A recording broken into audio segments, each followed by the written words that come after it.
Good day everyone, this is Jeffrey L. Garatike, a second-year college student taking Bachelor of Secondary Education, major in English. In this video, I am going to talk about my most liked Greek god, interesting fact about him, including his life as well as his journey. Join me as we go through it. I'll see you in a bit. 2 hours later. Ever since, I have been fascinated by mythology, particularly Greek mythology. In among all their gods and goddesses, I found Apollo to be particularly interesting. I fell in love with him.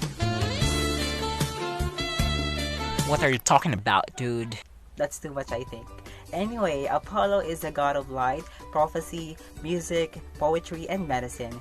He is the son of Leto and Zeus, and Artemis, the Greek goddess of hunting, is his twin sister. He is one of the 12 Olympian gods who live on Mount Olympus, and he is the only Greek mythological figure whose name appears to be the same both in Greek and Roman. Wow! Interesting, right? He usually had a laurel wreath about his head that he wore in honor of his love for Daphne. Sometimes, he was shown holding a bow and an arrow or a lyre. When traveling, Apollo rode a chariot pulled by a swan. Let me tell you the story about the birth of Apollo.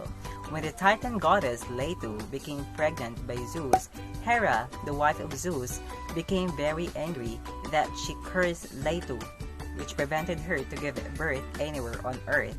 However, Leto was very lucky that she found the floating island of Delos, and there she had able to give birth to her twin, and that was Apollo and Artemis.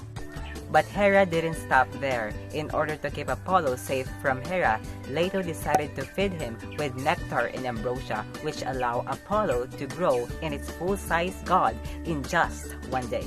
Hera sent a dragon named Python to hunt and kill Leto and her children, but Apollo had killed and slew the dragon using the magical arrow he got from Hephaestus, the god of blacksmith. He was just 4 days old when he did that. After defeating the dragon, Apollo became the patron god of the city of Delphi.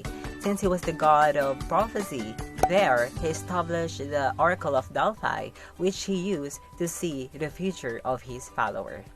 So, Apollo got a bit of bitter reputation when it comes to how his relationship tragically ended, which is usually he was the reason of their tragic resolution.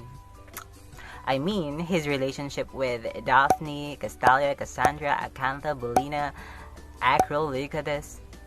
He was really bad at finding who would actually date him. Oh, no! Given the fact that he's the god of prophecy, why can't he tell what will be his future or who's gonna be his perfect match? Weird.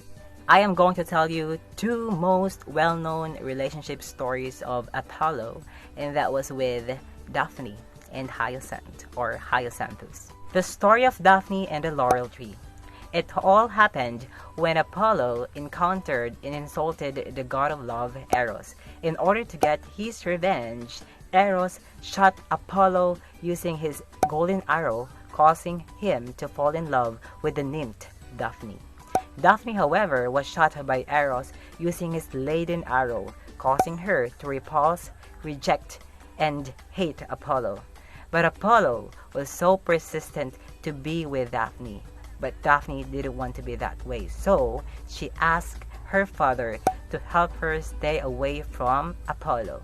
Her father, Penus, the god of river, turned her into a laurel tree. Apollo was really broken-hearted that time. As we can see, he's wearing a laurel wreath, which symbolizes his greatest love for Daphne. Apollo appears to be what we might call today a bisexual. I mean, in a quite popular variant of the myth, Hyacinthus' death is actually a murderous crime of passion. What? It's a crime of passion.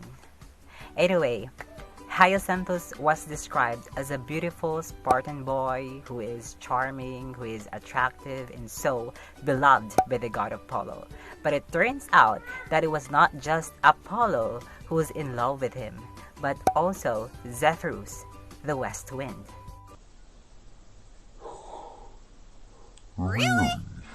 Hyacinthus love athletics, and one day, the two decided to practice throwing the discus.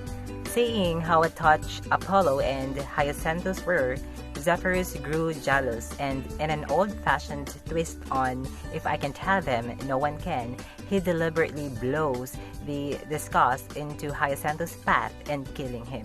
This version emphasizes the terrifying pettiness of the god and the dangers of mixing with them, even if they love you.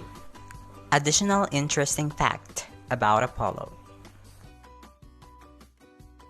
This is the end of my video. I hope you guys learned from it, and thank you for watching. Have a wonderful day.